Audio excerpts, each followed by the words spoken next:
नमस्कार, मैं हूं आपके साथ अनुष्का और आप देख रहे हैं न्यूज समाचार जनता की आवाज। आइए रुख करते हैं आज की खास खबरों की ओर। महाकुंभ मृत्यु कुंभ में बदल गया है। ममता बनर्जी का बेहद विवादित बयान। दिल्ली की नई सरकार का शपथ ग्रहण समारोह 20 फरवरी को सुबह 11:30 पर दिल्ली में होगा।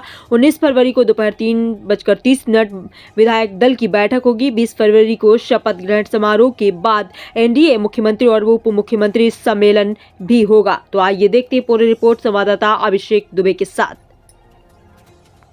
সুতরাং পুজো পার্বণ আমাকে শিখিয়ে লাভ নেই। মহাকুম্ভ আমি নাইবা বললাম, ওটা এখন মৃত্যু কুম্ভ হয়ে গেছে। মৃত্যু কূপের মতো আমি মহাকুম্ভকে সম্মান করি, আমি শ্রদ্ধা জানাই, পবিত্র গঙ্গা মাকে আমি সম্মান করি। কিন্তু প্ল্যানিং না করে এত হাইপ তুলে এত লোকের মৃত্যু বললেন 30 জন, কথাটা কি সঠিক? কত ডেড বডি ভাসিয়ে দিয়েছেন নদীতে?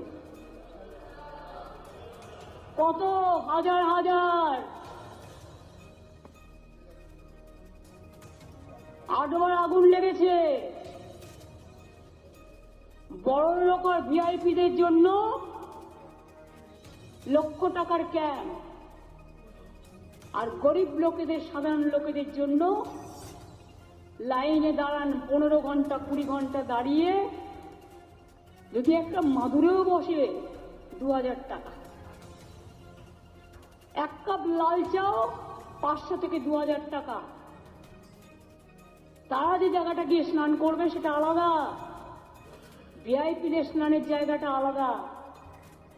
আর সেই জলটা আপনারা দূষিত করেছেন, বিষাক্ত করেছেন মহাকুম্ভের পবিত্র জায়গাটা। সব জায়গায় হাইপ তুলে দিয়েছে। সে একবার হয়েছিল না, গণেশ দুধ খাচ্ছে,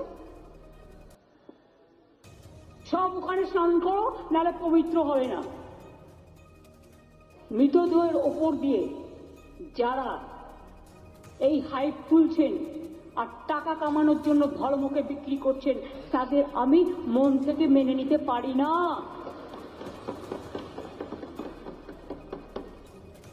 একটা বড় অনুষ্ঠানে স্ট্যাম্পেড হতেই পারে, কিন্তু তার জন্য প্ল্যানিং করতে হবে। কি প্ল্যানিং করেছিলেন আপনারা? মহাকুম্ভ শুরু হওয়ার দিন পর্যন্ত কোনো প্ল্যানিং হয়নি। ইভেন এখনো আমি দেখছি আসানসোল থেকে শুরু করে বিহারের লোক এনে ভরছেন, আসানসোলের লোক এনে ভরছেন, বিভিন্ন জায়গার লোক এনে ভরছেন, আর বলছেন চলো সব বিনা পয়সা করে দেবো, ফ্রিতে ট্রেন দিচ্ছেন। আপনি আগে দেখুন আপনার ক্যাপাসিটি আছে কিনা।